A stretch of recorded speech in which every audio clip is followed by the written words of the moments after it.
다른 투기 종목에 비해 MMA가 유독 재미있는 점은 워낙 변수가 많은 스포츠이다 보니 약자로 평가받는 선수가 강자를 이기는, 즉 업셋이 종종 나온다는 점입니다. 그 대표적인 이유는 바로 맨주먹이나 다름없는 굉장히 얇은 글러브와 신체 조건을 커버할 수 있는 다양한 공격 방법 등이 있죠. 이 때문에 승패는 실력도 물론 중요하지만 선수 간의 상성에 따라 좌우되기도 합니다. 그래서 오늘은 MMA 역사상 가장 충격적인 업셋, 다시 말해 아무도 예상하지 못했던 이변을 일으킨 경기 탑10을 알아보는 시간 가져보겠습니다. 참고로 오늘 방송의 순위는 개인적인 의견이 아닌 MMA 매체들의 자료를 합산한 것임을 미리 말씀드립니다. 자, 그럼 바로 시작하겠습니다. 시청자 여러분 안녕하십니까? 차도르입니다. 투기 종목, 다시 말해 싸움과 관련된 스포츠를 좋아하신다면 저희 차도르 채널 구독하기 잊지 말아 주십시오. 넘버 10, 마이클 비스핑 대 루크 라콜드. 스트라이크 포스의 마지막 미들급 챔피언으로 료토 마치다, 자카레 소우자, 팀 케네디 등 웬만한 이름 있는 선수들을 모조리 박살낸 라콜드. 그는 화려한 외모와 어울리는 세련된 스타일을 가지고 있으며 앤더슨 실바의 기나긴 전설을 끝내버린 크리스 와이드먼을 잡아내면서 미들급의 슈퍼스타로 떠올랐습니다. 그 뒤 타이틀 1차 방어전에서 재대결이 성사되었으나 경기 2주를 남겨두고 부상으로 빠지게 된 와이드먼. 그의 빈자리를 마이클 비스핑이 메꾸게 됩니다. 하지만 당시 비스핑은 영화 촬영으로 인해 운동은커녕 체중조차 맞추기 힘든 상황이었죠. 심지어 라콜드는 1년 7개월 전 비스핑을 2라운드 만에 제압한 바 있는데요. 한 가지 불안한 점은 라콜드가 과도한 자신감을 보인다는 것이었습니다. 그는 기자회견에서 비스핑은 안중에도 없다는 듯이 거만하게 행동했고 시합장에 들어서도 마찬가지였죠. 그렇게 시작된 경기, 라콜드가 평소답지 않은 움직임을 보여줍니다. 오소독스와 사우스포의 대결에서 비스핑이 앞발 싸움에 우위를 가져가고 킥압박이 나오지 않으면서 자꾸만 펀치거리를 허용하죠. 그러던 이때 스스로 각을 먹히며 품 안으로 들어가는 치명적인 실수를 저지르는데요. 이를 베테랑 비스핑이 놓치지 않고 확실하게 잡아먹습니다. 이렇게 장기 집권이 예상되던 시점에서 그토록 깔보던 상대에게 일격을 허용한 라콜드. 사실 이 배경에는 그럴만한 이유가 있었는데요. 경기 전 심각한 무릎 부상을 당했음에도 시합을 강행했고 심지어 인터뷰를 통해 이 사실을 밝혔다는 것입니다. 결국 거만하고 자신감 넘치던 태도가 캐릭터 혹은 컨셉이 아닌 진심이었다는 얘긴데요. 공교롭게도 라콜드는 비스핑과의 패배 이후 계속 내리막길을 걷고 이제는 MMA에선 완전히 은퇴한 상황입니다. 그리고 최근엔 BKFC 맨주먹 복싱에 도전했는데 마이클 페리에게 2라운드 만에 KO 당하고 말았죠.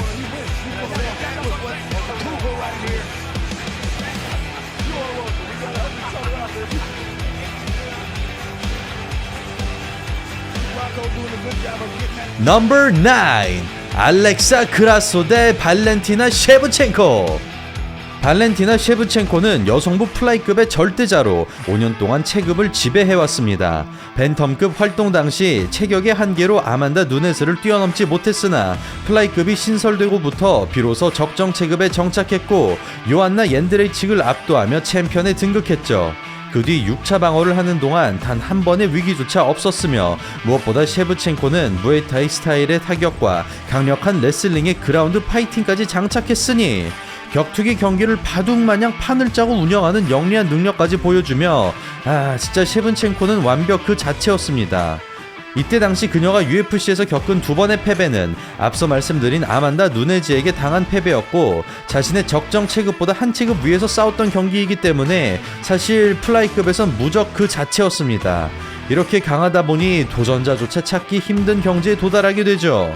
그런데 2022년 6월 심상치 않은 조짐이 발생합니다.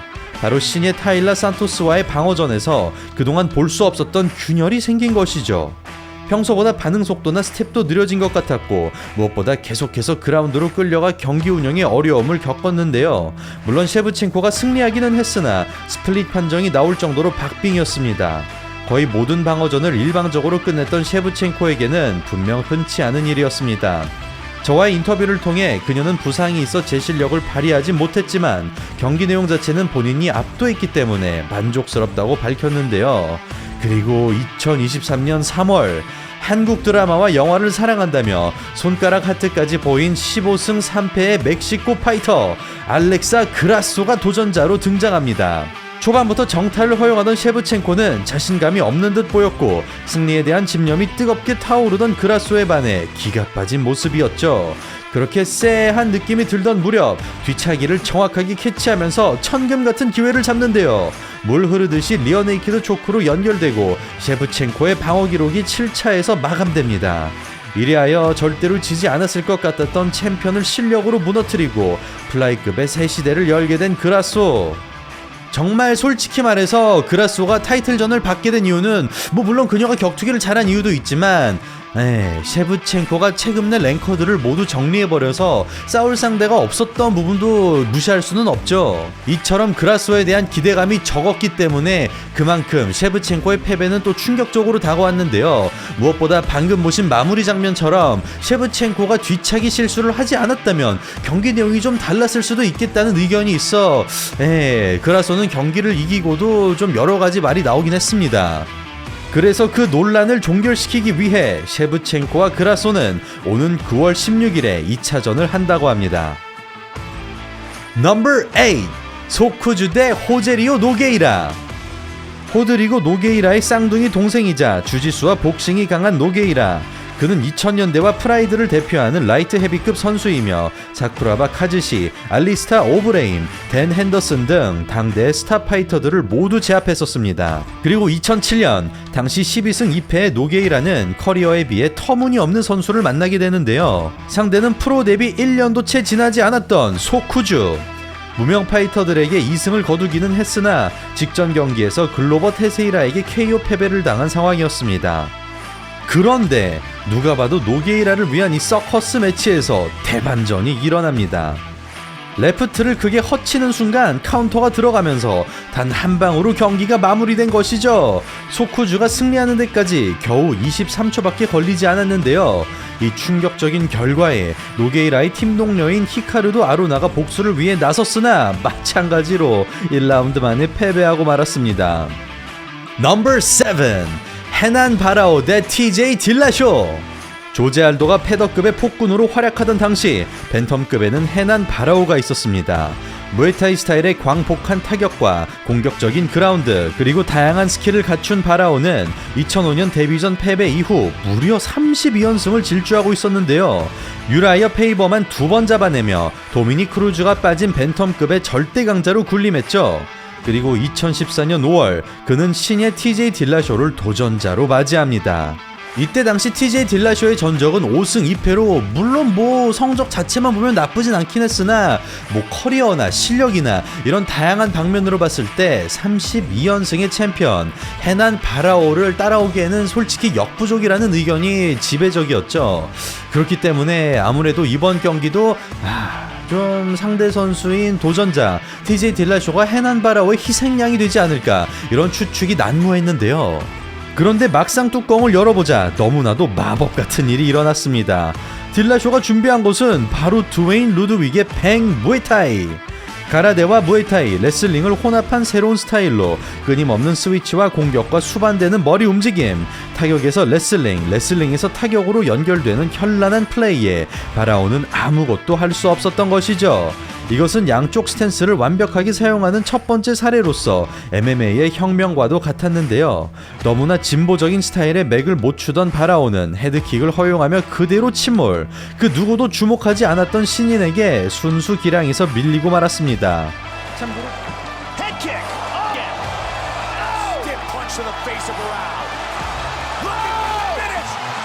참고로 바라오는 딜라쇼와의 2차전에서도 완벽하게 패배했고 이후 정맥주사 금지의 여파로 급격한 내리막길을 걷게 되면서 최근 전적 2승 8패라는 최악의 부진에 빠진 채로 사실상 MMA계를 떠나게 되었습니다.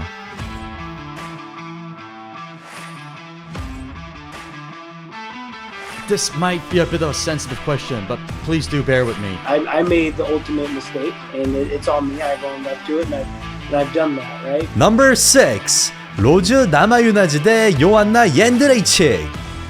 6승 무패의 전적으로 UFC에 입성한 뒤 칼라 에스파라자를 꺾고 스트로급 2대 챔피언에 오른 요안나 옌드레이치. 요안나는 테이크다운 디펜스가 좋은 킥복서 타입으로 다양한 콤비네이션과 공격 스킬, 운영 능력을 갖춘 선수입니다. 당시 챔피언으로서의 요한나의 입지는 무적에 가까웠습니다. 글라우디아 가델라, 제시카 페니 같은 그래플러 타입들은 타격을 뚫고 태클을 성공하기까지 너무나 많은 난관에 봉착했고, 코발키에비치 같은 스트라이커의 경우에는 요한나의 압도적인 볼륨 타격을 넘어서지 못했죠. 거기에 슬러거 타입의 그래플러인 제시카 안드라지마저 무너지면서 요한나의 두 체급 타이틀 얘기까지 나오고 있었는데요. 그런 시점에서 만난 상대는 6승 3패의 로즈 나마유나즈. 티샤 토레즈, 칼라 에스파라자, 코발키 에비치에게 무너진 선수로 승리는커녕 솔직히 타이틀전과는 아예 어울리지도 않는 위치였으나 요한나가 스트로급 전체를 쓸어버리는 바람에 어부지리격으로 출전한 상황이었습니다. 그런데 막상 경기가 시작되자 묘한 기류가 생성됩니다. 나마유나즈가 빠른 스텝을 앞세워 케이지 중앙을 차지, 특히 펀치 임팩트에서 비약적인 성장을 보인 것이죠. 그리고 그 누구도 예상치 못했던 엄청난 그림이 탄생하게 되는데요. 스트레이트 셋업으로 타이밍을 끌어당긴 레프트 훅이 화약처럼 폭발하고 연이어 같은 주먹이 제대로 터지면서 요한나의 독주 체제가 종식되었습니다. 넘버 5. 맷 세라 대 GSP. TOF 시즌4의 우승자 특권으로 타이틀샷을 받게 된 맷 세라. 그가 도전할 상대는 TOF에서 자신의 코치였던 바로 조르주 생 피에르.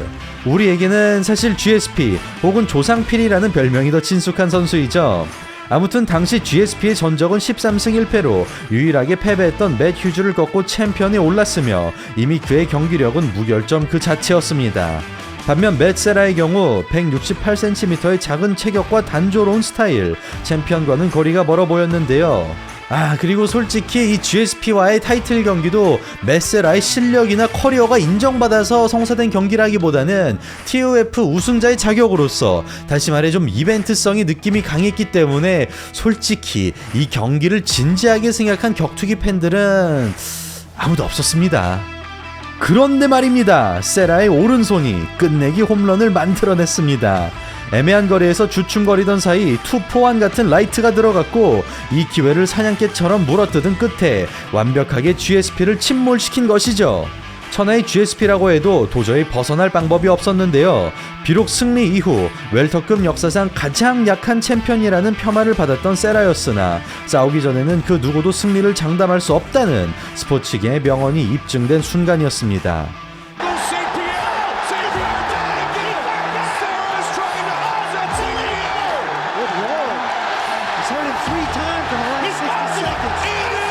여담으로 훗날 GSP가 이 경기에 대해 밝힌 바에 따르면 그는 맷 세라가 상대로 결정된 이후 동기부여가 떨어져 운동을 게을리해왔으며 경기장에서 심판이 Are you ready? 라고 물어본 순간 마음속으로 준비가 안 된 것 같다는 불안감이 엄습해왔다고 합니다. 참고로 1년 뒤에 두 선수의 리매치가 진행됐는데요. 경기에 진지하게 임한 GSP가 왜 그가 고트라고 평가됐는지 또 제대로 입증했죠. 결과는 2라운드 KO 승으로 이렇게 또 바로 벨트를 탈환한 GSP였습니다. 넘버 4. 크리스 와이드먼 대 앤더슨 실바. 2000년대 중후반부터 2010년대 초반까지 UFC 미들급은 곧 앤더슨 실바 그 자체였습니다. Should have jumped in and finished it. He may do it right here. Lieben is rocked. He was stunned. He was like he's back up. I thought it was over. Oh, he is in big trouble. Chris Lieben goes down again. 그의 현란하고 독보적인 격투기 스타일은 앤더슨 실바니까 가능한 그런 움직임들이 굉장히 많았죠. 괜히 천재가 아닌 것 같습니다. 이런 경우를 보고 알파메일이라고 하던가요?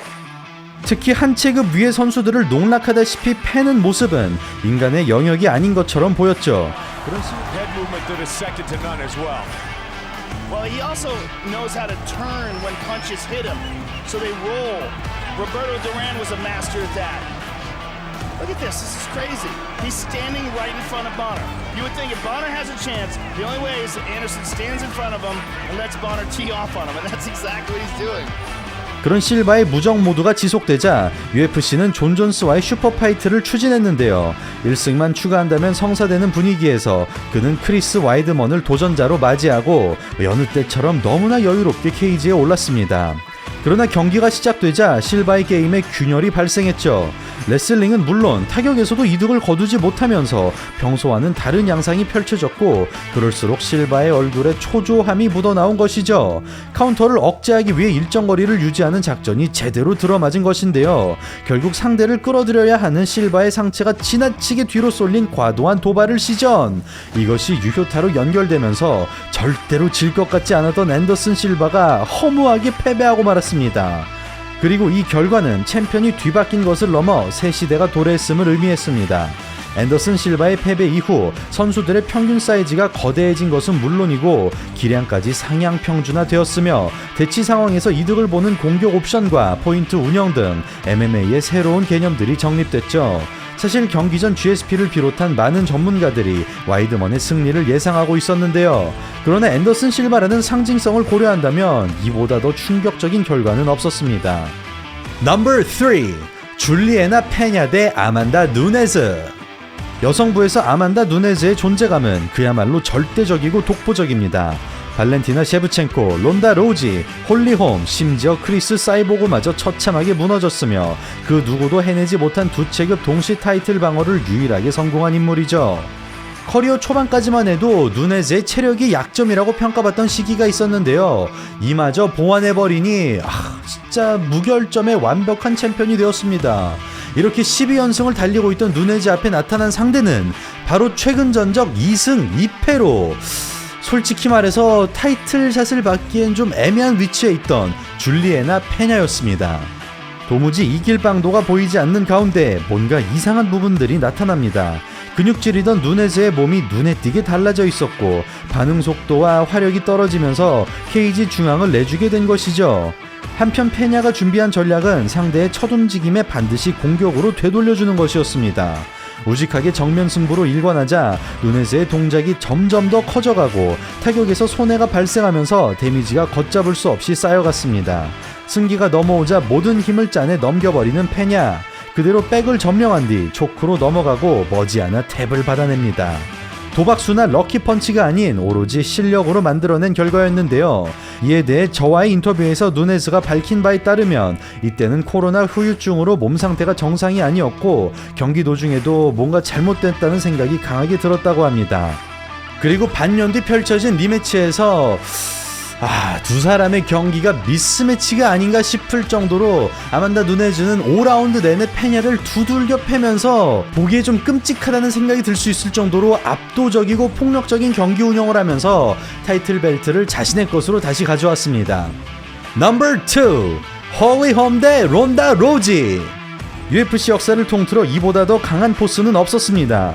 여성부를 창설한 이유이자 UFC를 대표하는 슈퍼스타 론다 로지입니다. 2011년 데뷔 전부터 2015년 코헤이아와의 경기까지 로지가 1라운드를 넘긴 적은 단 한 번밖에 없었는데요. 12승 0패 12피니시. 진짜 이 전적이 그녀가 왜 여제로 평가받는지 제대로 나타나고 있죠. 그리고 이렇게 완벽한 전적을 보유한 챔피언은 아직까지도 나타나지 않고 있습니다. 그렇기 때문에 인지도가 상당히 낮았던 홀리홈과의 경기가 성사됐을 때 론다가 압승한다는 의견이 당연히 지배적이었고 1라운드를 넘길지 말건지가 관건인 분위기에서 대반전이 일어납니다. 침착한 킥복서 홀리홈을 상대로 호기롭게 달려들었으나 공격하는 족족 카운터에 당하면서 한 번도 경험해보지 못한 상황에 놓인 것이죠. 타격이든 그래플링이든 원하는 방식으로 승리했던 경험들이 도리어 발목을 잡게 된 것인데요. 한 템포 쉬어가야 하는 시점에서 흥분한 로우지는 앞뒤를 가리지 않고 전진을 선택. 이를 기다렸다는 듯이 하이킥으로 응징하며 로우지의 시대의 종지부를 찍습니다. 그리고 이 패배는 로우지의 코치진은 물론 그녀의 인성 문제까지 야기시켰습니다. 올림픽 동메달리스트로서 늘 세계 정상급에서 경쟁한 로우지였기에 거만할 수밖에 없는 환경에 놓여 있었고 이로 인해 주위의 조언을 듣지 않게 되면서 선수로서 발전할 수 있는 부분들을 놓쳤다는 것이죠. 특히 타격 코치인 에드몬드 타베디안의 적격 여부가 화두에 올랐는데요. 그녀가 잘하는 유도는 놔두고 괜히 어설픈 타격을 강요하다 결과적으로 제대로 싸워보지도 못하고 일방적으로 얻어맞기만 했다는 평가가 이어졌습니다. 결국 아만다 누네즈에게 더더욱 비참하게 무너지면서 MMA를 떠나고 말았습니다.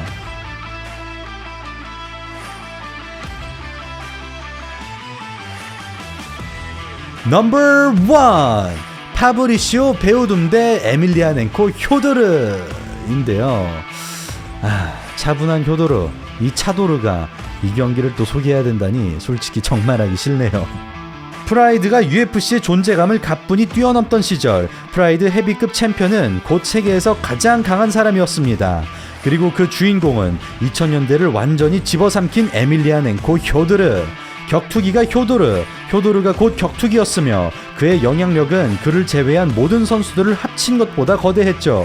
그 뒤 프라이드가 몰락하고 MMA의 흐름이 북미로 넘어감에 따라 효도르의 행보에 세계의 관심이 집중되었는데요. 그것은 효도르가 일본 무대 밖에서 싸워도 압도적인 모습을 계속 보여줄 수 있냐는 의문, 다시 말해 UFC에서도 챔피언에 오를 수 있냐는 것이었습니다. 그리고 이 궁금증은 UFC 헤비급 챔피언 출신인 팀 실비아와 안드레이 알롭스키를 제압하면서 해결되는 듯 보였습니다. 그러나 2010년 6월 스트라이크 포스에서 효도르의 끝나지 않을 것 같았던 천하가 끝을 맺고 마는데요. 주짓수 스페셜리스트 베오둠의 거미줄에 제대로 걸리면서 너무나 허무한 패배를 맞이하게 됩니다.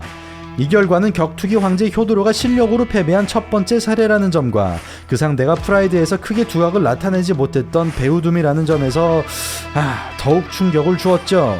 굳이 변명거리를 뽑자면 효도르는 너무 오랜 시간 동안 같은 방식으로 경기를 풀어왔다는 것인데요. 즉, 팬의 관점에서 본다면 방심으로 인한 해프닝이 지나지 않았습니다. 하지만 이제 와서 하는 얘기지만 효도르가 방심했다는 이야기는 솔직히 희망사항이었던 것 같습니다. 안토니오 실바와 댄 핸더슨에게 연이어 패배하면서 효도르의 아성은 완전히 무너버리게 된 것이죠. 10년 동안 무패에서 충격적인 3연패. 지금 다시 생각해도 진짜 끔찍합니다. 혹시 효도르의 충격적인 3연패에 대해 더 자세히 알고 싶으신 분이 계시다면 저희 차도르 채널 관련 영상 꼭 확인해 주시길 바랍니다. 네, 오늘은 MMA 역사상 최고의 업셋 탑 10 경기를 알아보는 시간 가져봤는데요. 오늘 방송에서는 소개하지 못했지만 또 거론할 만한 경기가 있다면 네이트 디아즈와 코너 맥그리거의 1차전, 랜디 커투어 대 팀 실비아, 리온 에드워즈 대 카마루 우스만의 2차전이 있겠고, 개인적으로는 앤소니 패티스와 스티븐 톰슨 경기도 상당히 큰 반전 경기였다고 생각합니다. 혹시 시청자분께서 생각하고 계신 업셋 경기, 최고의 반전 경기가 따로 있다면 댓글로 꼭 남겨주시길 바라며 오늘 방송은 여기서 마무리하도록 하겠습니다. 이상 차도르였습니다. 감사합니다.